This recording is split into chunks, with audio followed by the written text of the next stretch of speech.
A'udzubillahi minasyaitonirrajim. Aku berlindung kepada Allah dari godaan syaitan yang terkutuk. Bismillahirrahmanirrahim.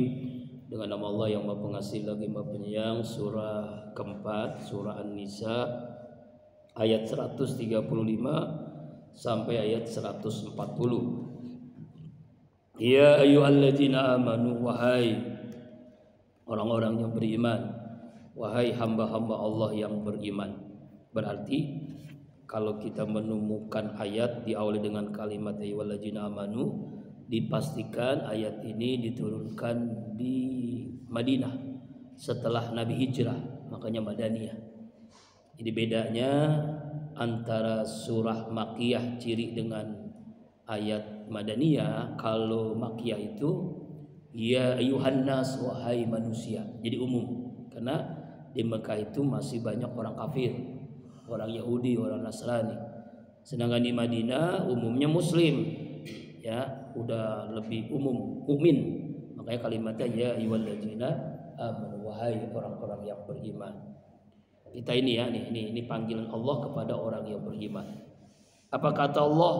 Kunu qawwamina bil qis. Jadilah kalian semua orang yang mampu menegakkan keadilan. Ya. Keadilan. Syuhada alillah, menjadi saksi-saksi kebenaran bagi Allah. Walau ala anfusikum, meskipun kesaksian itu atas diri kalian sendiri. Awil walidaini, atau atas kedua orang tua, wal aqrabin, dan kerabat. Iyakun ghaniyan, jika dia itu orang kaya, au fakiran, atau miskin, fallahu aula bihima, maka Allah lebih tahu kemaslahatan untuk keduanya, orang kaya atau miskin. Fala tatbil hawa, jangan kalian mengikuti hawa nafsu, membela yang kaya karena duitnya banyak misalnya. Antadilu, agar kalian tidak berlaku adil. Wa intalu, jika kalian memutarbalikkan fakta, ya artinya ini benar padahal salah, ini salah padahal benar, dirubah begitu. Au tu'ridu, atau kalian menolak menjadi saksi. Fa innallaha, maka sungguhnya Allah, kana dialah Allah, bima ta'malun khabira, terhadap apa yang kalian lakukan, khabira, maha mengetahui, maha waspada. Nah, ini ayat ditujukan kepada orang beriman. Ayat ini asbabun nuzulnya menurut As-Sudi, suatu hari orang kaya, orang miskin mengadukan masalahnya karena ribut nih, orang kaya miskin ribut. Nah, kepada Rasulullah SAW. Nah, Rasul nggak tahu masalahnya kan, karena ini orang miskin, Rasul membela nih, dibela habis-habisan orang miskin nih, ditegur sama Allah dengan ayat ini, ya kan? Karena nggak mungkin nih, karena ini kodrat manusiawi ya. Nggak mungkin orang miskin ini menzolimi orang kaya, pasti orang kaya yang zolim. Tapi ternyata membuktikan kasus ini, Pak, justru orang kaya yang benar, orang miskin yang zolim. Makanya ditegur oleh Allah dari ayat ini supaya Rasulullah terlihat dulu secara jelas, secara lengkap, secara transparan mana yang benar, mana yang salah. Jangan langsung memponis, jangan langsung menentukan sikap. Teguran Allah kepada Nabi ini menjadi pembelajaran. Jadi kita itu harus melihat secara general, secara keseluruhan.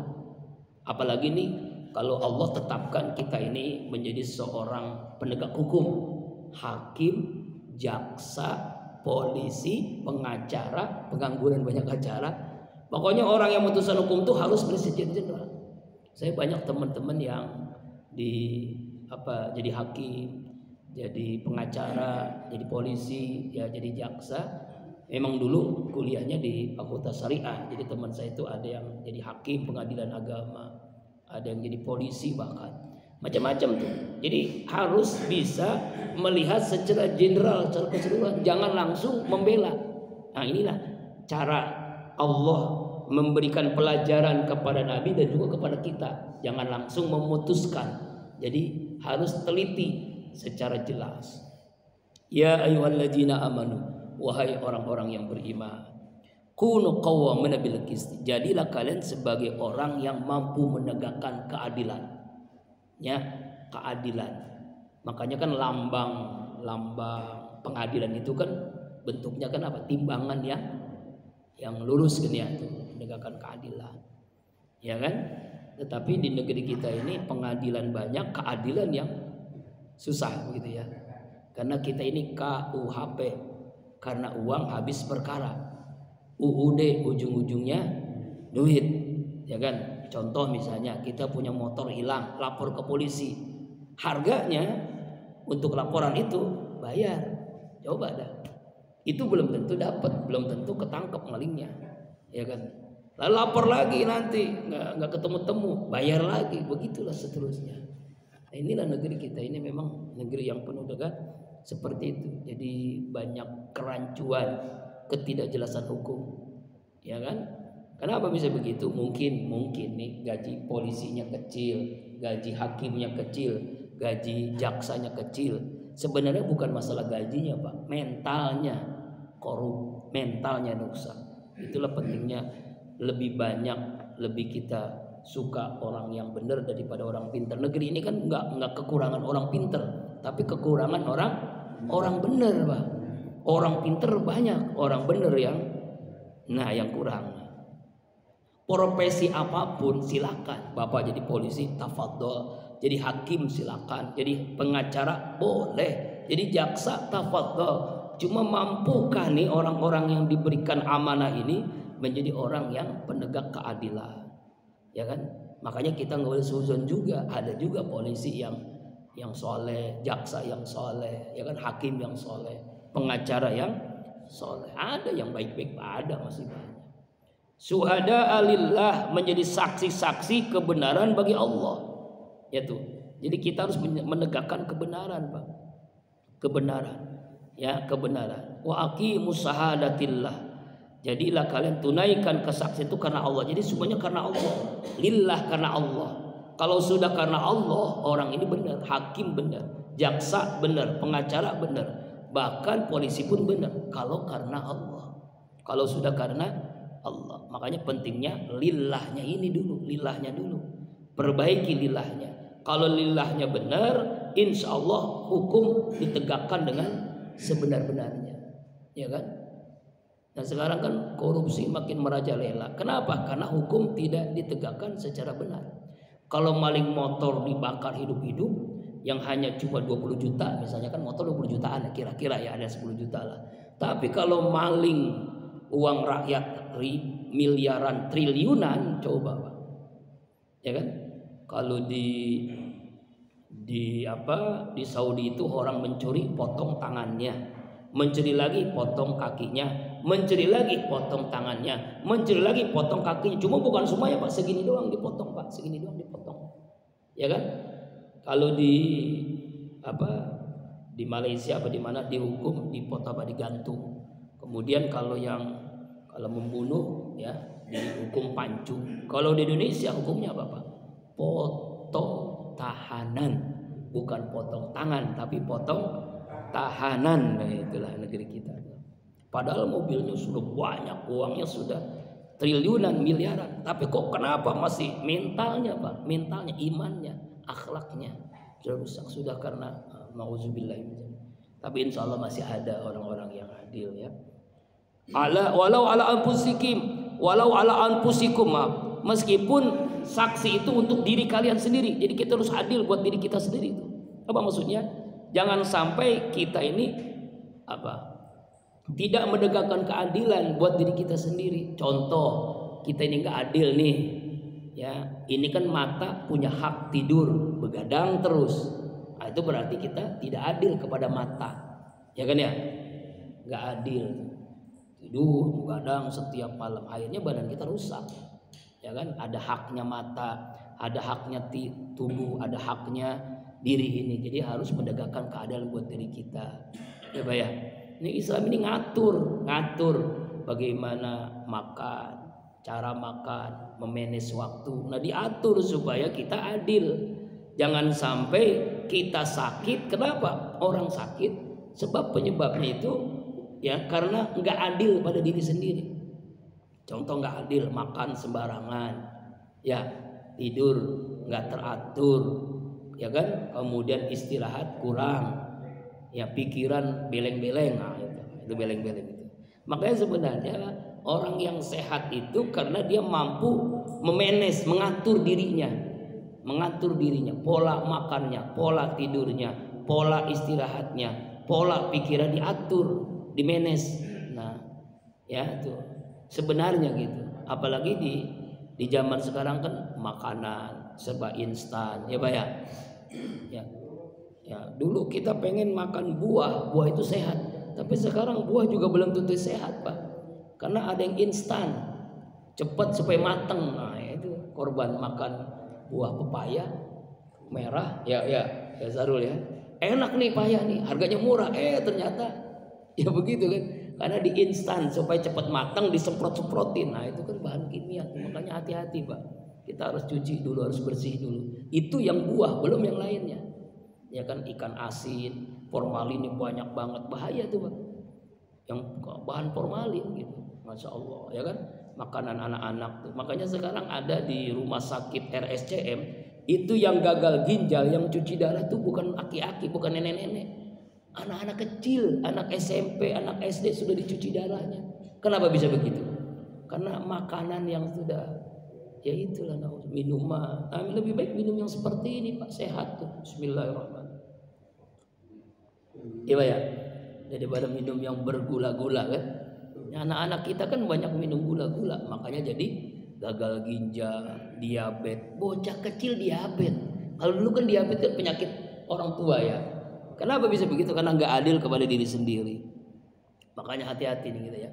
Awil walidaini, atau kedua orang tua kita nggak boleh Pak. Kita harus adil kepada orang tua. Ya, sama orang tua sendiri. Ini aneh nih, gara-gara masalah warisan dia dapat pembagian warisan sedikit, dia lapor kepada polisi, orang tuanya sampai di penjara gara-gara anaknya yang zolim tuh. Bayangkan tuh anak durhaka tuh. Ini maling kundang zaman sekarang ini parah-parah Pak. Kalau dulu maling kundang, sekarang maling motor ya. Maling kundang sekarang nih, orang tuanya dilaporin bahkan sampai di penjara gara-gara dia tidak dapat warisan, tapi warisannya nggak adil katanya. Pembagian harta warisannya nggak benar. Sampai begitu Pak. Astagfirullahaladzim. Padahal ibunya yang mengandungnya, yang menyusuinya, yang mengorbankan dirinya kan. Ya Allah, darahnya mengalir pada dirinya. Kok sampai tega-teganya anak sendiri sampai memperkarakan orang tuanya. Ini berarti nggak adil kepada orang tua. Nauzubillah. Wal aqrabin, dan kaum kerabatnya. Siapa kaum kerabat? Anak-anaknya, saudara, kakak, adiknya. Ini nggak boleh juga, harus berlaku adil. Bahkan Rasulullah pernah menyatakan, seandainya Fatimah anakku mencuri, aku yang sendiri akan memotong tangannya. Saking apa? Saking ininya.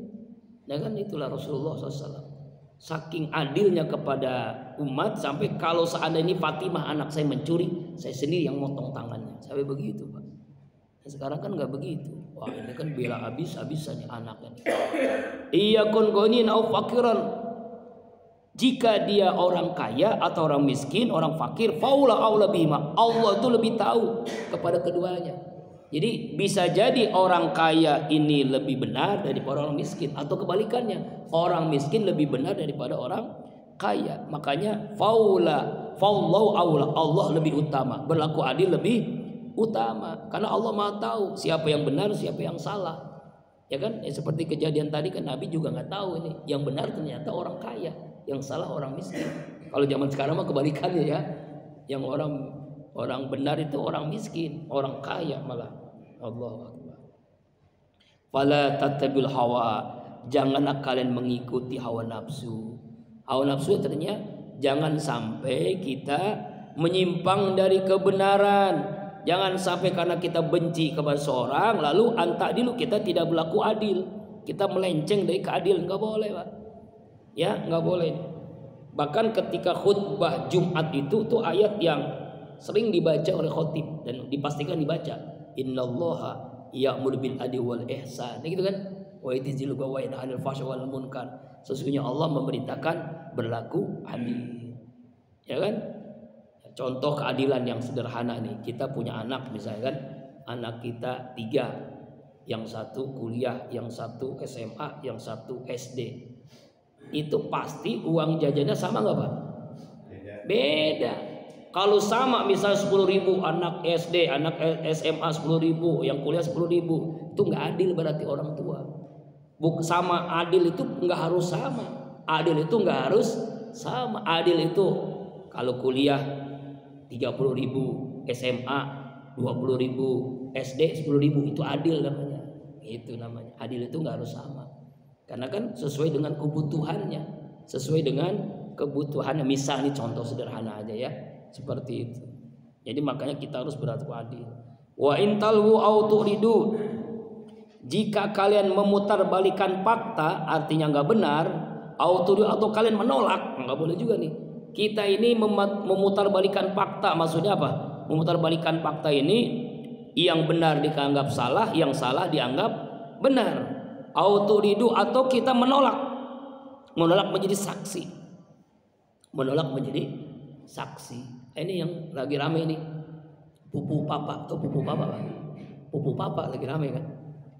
Bapak nggak paham ya, pupu papa itu jadi sebuah apa namanya di media sosial, pupu papa lagi ramai kan, yang sekarang mau dilantik ini. Nah itu kan ternyata, nah itu lagi ramai ini. Nah kalau dia gentleman kata Agim aja, kata gentleman, kalau dia laki-laki itu dia mengatakan ini punya saya yang salah, saya berhak dihukum dan saya nggak berhak mengundurkan diri menjadi wakil ketua kelas gitu ya, ketua kelas aja ya, wakil ketua kelas gitu kalau dia gentleman, karena dia yang melakukan sendiri kan, ya, nomor handphone dan sebagainya, fotonya dan sebagainya, pupu papa, nah itulah. Oh yang nggak ngerti lah, kalau yang nggak ngerti mah ya. Jadi nggak boleh Pak, nggak boleh kita menolak. Misalnya ada orang minta saksi nih, minta orang jasa, nggak boleh. Harus kita menegakkan keadilan. Fa innallaha kana bima ta'mal khabira, maka sungguhnya Allah, apa yang kalian lakukan Allah tahu. Apa yang kalian lakukan itu Allah maha tahu. Apa yang kita lakukan Allah maha tahu. Apapun yang kita lakukan.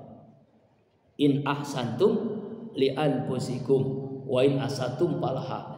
Jika kalian berbuat baik, kebaikan itu untuk kembali kepada kita sendiri. Jika kalian berbuat buruk, keburukan itu kembali kepada diri kita sendiri. Jadi Pak, kita berbuat baik itu bukan untuk orang lain, buat diri kita sendiri.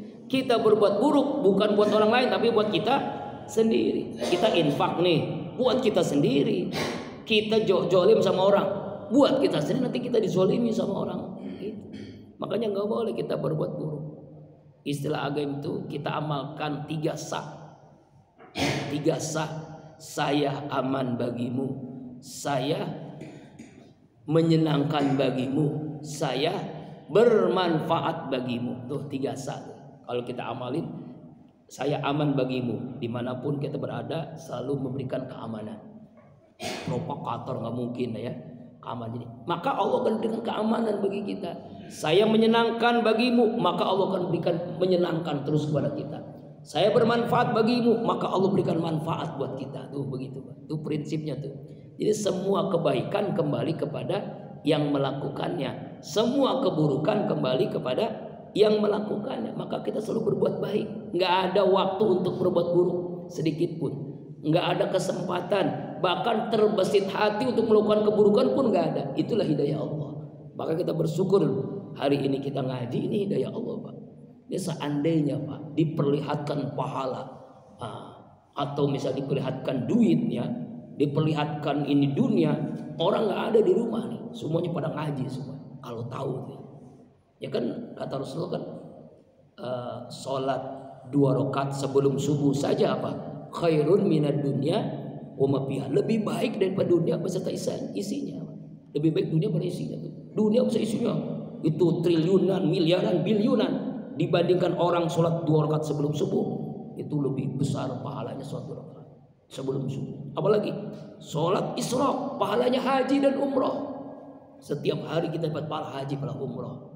Kemarin Pak Haji Sanusi Sarul ikut tuh, santri nggak ada yang ikut kemarin ya. Di 2 orang yang ikut ke Gandaria. Ini ada orang ini kita cerita kebaikan ya. Dia ini tukang apa? Tukang kopi tuh, kopi keliling. Tahu kopi keliling Pak? Kalau di Jakarta tuh ada kopi keliling namanya sepeda tuh ya. Namanya Pak, punya seorang lah kopi keliling ya kan. Dia itu kalau siapa namanya? Kalau merebut masjidnya ketiduran, dia yang ajan subuh, ajan maghrib, pokoknya ajan terus kan. Selalu sempetin itu dia. Kadang-kadang kalau dia ada waktu, dibersihin WC kamar mandi. Allah karuniakan rezeki min haitsu la yahtasib. Ini ada dua orang dermawan, orang kaya raya nih. Ngelihat nih dua orang ini berlomba-lomba. Ini kita lihat nih orang ini rajin ibadahnya, rajin. Dilihat nih, dua-duanya ngomong, yuk kita umrohin yuk. Kita umrohin nih. Nah, siapa yang duluan? Ternyata yang duluan namanya Pak Haji ini yang duluan, dia yang umrohin. Tapi karena dia janji mau umrohin juga, setelah pulang umroh, dia ngomong langsung tuh kemarin subuh nih. Karena saya sudah janji mau umrohkan, tapi saya keduluan diumrohin sama ini. Insya Allah, ini yang ongkos umroh ini untuk modal abang, untuk usaha. Masya Allah. Bayangin kalau umroh 30 juta, berarti modal usahanya berapa? 30 juta. Tapi syarat jangan jualan rokok katanya, jangan rokok begitu dia. Ya dia jualan yang itu aja, jualan minuman kopi gitu ya, dan mungkin kemarin dia pakai sepeda, mungkin besok bisa pakai motor nih ya. Ya kan itu, masya Allah. Itulah rezeki, dapat dua rezeki. Umroh dapat modal usaha. Karena memang dia istiqomah. Itu disebut dengan apa itu? Rezeki min haitsu la yahtasib. Mudah-mudahan nanti Bang Komar ada yang ngelihat begitu ya. Umroh gratis tuh. Dan sekarang kabar gembira. Nanti mungkin didaftarin ya. Makanya harus nama ini ya. Nanti saya kasih itunya, linknya.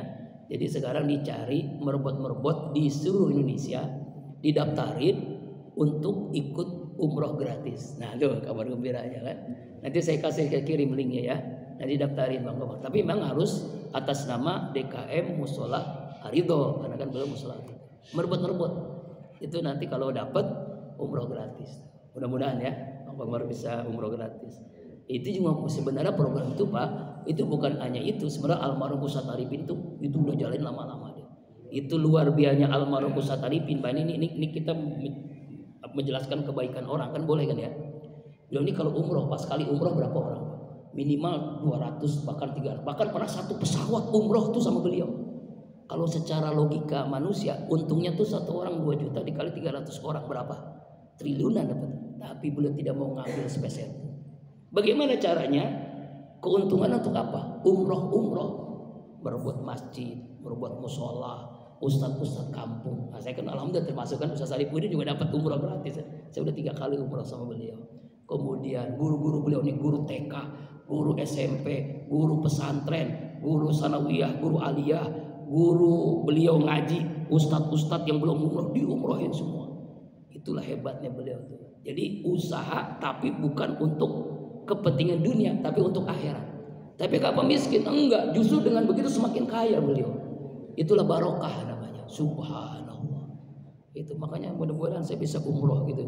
Bisa berangkat umroh, bisa berangkatin jamaah semuanya bisa umroh. Masa kayak beliau tuh. Jadi pikiran tuh orientasinya akhirat terus. Bukan dunia, orientasi akhirat terus. Justru semakin kaya, bukan semakin miskin. Semakin banyak orang sedekah, semakin kaya. Doanya Abdurrahman bin Auf apa? Ya Allah, saya ini punya bisnis ya Allah. Rugikan bisnis saya ya Allah. Aneh doanya kan ya. Mana ada orang minta punya bisnis, minta rugi? Nggak ada nggak? Orang geblek gitu namanya. Tapi kenapa dia begitu? Karena setiap hari untung mulu. Kenapa setiap hari untung? Karena setiap hari sedekahnya Abdurrahman bin Auf berapa? 10.000 dinar. 1 dinar 4 gram emas. Coba kalian dah. 4 gram emas dikali 10.000 dinar. Ayo berapa? Waduh, setiap hari itu sedekah. Karena dia itu yakin mana kosomalun min sodakotin, tidak akan berkurang harta lantaran sedekah. Maka rezeki ngalir terus, dia doa begitu pun bingung, dia makin kaya terus, makin kaya. Abdurrahman bin Auf itu begitu, masya Allah. Jadi rezekinya semakin hari semakin bertambah. Inilah pelajaran bagi kita ya, masya Allah. Nah kembali lagi, jadi orang tadi itu Pak tuh dapat rezeki 2 sekaligus karena dia istiqomah. Padahal cuma bukan merebut, bukan, cuma dia yaitu ajar, qomat, bersihin masjid, ikhlas karena Allah dan memang bukan karena umroh. Nih 2 orang ini ngelihat terus tuh, ngelirik gitu. Akhirnya dapat umroh dan dapat modal usaha. Alhamdulillah. Nah ini kemarin Nggak percaya tanya Pak Haji Sanusi yang ikut sama Sahrul yang ikut. Orangnya ada, masih hidup, Masya Allah. Dan mungkin bahkan saya alhamdulillah pulangnya dapat jam-jam dan dapat kurma, kalau belum dapat sejadah. Saya emang nggak dapat ya. Itulah hikmahnya beliau. Sampai mikirin orang ya. Allah Akbar. Saya tanya dapat ajar aswad ya. Alhamdulillah Ustaz ajar aswad walaupun capek-capek ya. Alhamdulillah terberkah antum tuh ya.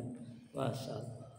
Nah kembali lagi ayat ini ya mengajarkan kepada kita untuk berlaku adil, baik kepada diri, kepada keluarga, dan kepada semuanya harus berlaku adil karena Allah Maha tahu.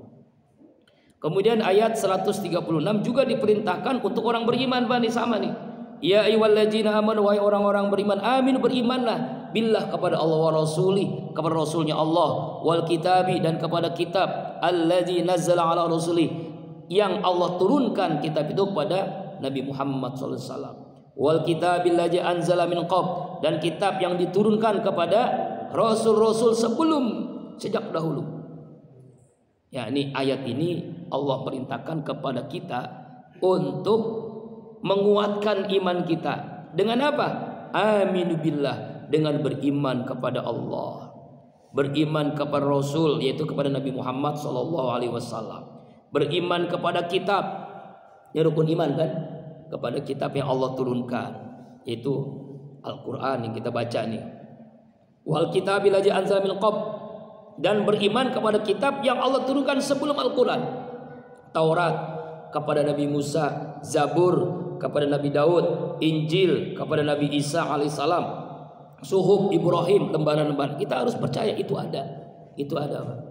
Wa may yakfur, siapa orang yang kafir, ingkar billah kepada Allah, wa malaikatnya kepada malaikat Allah, wa kutubi, dan kita kepada kitab-kitabnya Allah, wa rusuli, dan kepada rasulnya Allah, wal yaumil akhir, dan kepada hari akhir, faqad dhalla dhalalan ba'ida, maka sungguh dia telah sesat dengan kesesatan yang sangat jauh.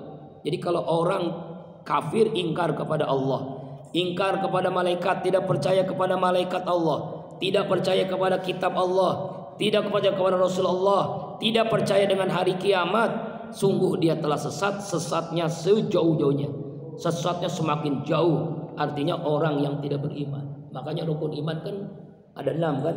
Iman kepada Allah, iman kepada malaikat, iman kepada Rasul, iman kepada kitab, iman kepada hari akhir kiamat, iman kepada qada dan qadar, takdirnya Allah. Kita harus yakin, Pak, takdir baik dan takdir buruk. Kita ditakdirkan miskin, ya miskin aja, memang udah ditakdirkan miskin. Kita ditakdirkan kaya, ya kaya terus walaupun kita di rumah baik gitu. Kenapa? Ya kontrakannya ada 100 pintu gitu ya. Ya rukonya ada 50 pintu gitu ya. Masya Allah. Misalnya kan, ya memang Allah sudah nakdirkan. Enggak, yang mulia itu bukan orang kaya, yang mulia itu bukan orang miskin. Inna akramakum indallahi atqakum. Yang paling mulia orang yang paling bertakwa, bukan orang miskinnya, bukan orang kayanya. Bisa jadi orang kaya lebih bertakwa, maka itu lebih mulia. Bisa jadi orang miskin lebih bertakwa, maka itu lebih mulia. Jadi bukan karena miskin, bukan karena kaya. Innallaha yanzuru la yanzuru ila suwarikum wala ila asamikum wala ila amwalikum walakin yanzuru ila qulubikum wa a'malikum. Sungguhnya Allah tidak melihat wajahmu, fisikmu pendek, kurus, gemuk, bopeng, Allah nggak lihat. Ya kuning langsat, sawo mateng, sawo busuk, hitam, Allah nggak lihat. Ya gondrong, botak, Allah nggak lihat. Ya kan? Allah nggak lihat itu. Kaya, miskin, Allah nggak lihat. Yang Allah lihat apa, Pak? Hati dan amal kita. Hatinya bersih nggak? Amalnya bener nggak? Itu yang Allah lihat. Tuh ya. Jadi tidak bisa dibeda-bedakan kan? Nah itulah pentingnya kita harus selalu beriman kepada Allah. Kalau nggak beriman, sesat sesat-sesatnya. Nauzubillahi min. Nah sekarang nih ayat 137 nih, kita harus paham nih. Ini tentang orang yang mempermainkan. Ini ceritanya begini, Pak. Ini orang dulunya Islam, lalu karena duit dia masuk Kristen. Orang jadi Kristen miskin lagi, balik lagi jadi Islam. Islam dimiskin lagi, balik lagi jadi Kristen. Nah, bolak-balik. Nah, ini ayatnya nih. Gimana nih nanti orang yang mempermainkan iman? Islam Kristen, Islam Kristen, Islam Kristen, begitu bolak, atau Islam Hindu, Islam. Jadi bolak-balik agamanya tuh nggak jelas. KTP-nya berubah-ubah, kadang KTP Islam, kadang KTP Kristen, kadang KTP Katolik. Nah, ini gimana nih? Nah, ini nih jawabannya, Pak. Innallazina amanu, sesungguhnya orang-orang beriman, summa kafaru, kemudian kafir. Muslim kemudian jadi orang kafir. Summa amanu, kemudian beriman lagi dia, kemudian amin. Summa kafaru, kemudian kafir lagi. Summa zdadu kufran, kemudian Allah tambahkan kekafirannya. Jadi dibatasi sama Allah berapa kali itu, Pak, dalam ayat ini? Pertama Muslim, kedua kafir, ketiga Muslim, keempat kafir. Udah nggak bisa lagi tuh, Pak. Jadi kalau udah 2 kali kafir, itu Allah tidak akan berikan hidayah lagi, pasti kafir terus. Jadi nggak boleh mempermainkan. Dulunya dia Muslim, miskin. Ngelihat orang Kristen kok kaya-kaya, mobilnya banyak, motornya banyak. Dia masuk Kristen dia tuh. Jatuh miskin dia karena kalah judi mungkin, yang menghalalkan segala cara. Beriman lagi, dia masuk Islam lagi. Miskin lagi, jadi orang kafir. Nah, kalau udah kafir begini nih, nggak bisa balik lagi, Pak. Itu Allah sudah tutup hatinya, tidak ada hidayah. Summa kafaru summa zdadu kufran, kemudian Allah tambahkan kekafirannya. Udah nggak bisa lagi tuh, ditutup lagi, mata hatinya udah ditutup oleh Allah karena dia mempermainkan Islam. Lam yakunillahu, Allah tidak akan liyaghfira lahum, mengampuni mereka, wala liyadiyahum, dan tidak akan memberikan petunjuk buat mereka sabila, jalan kebenaran, karena dia sudah mempermainkan apa? Beriman Muslim kafir, beriman kafir. Setelah itu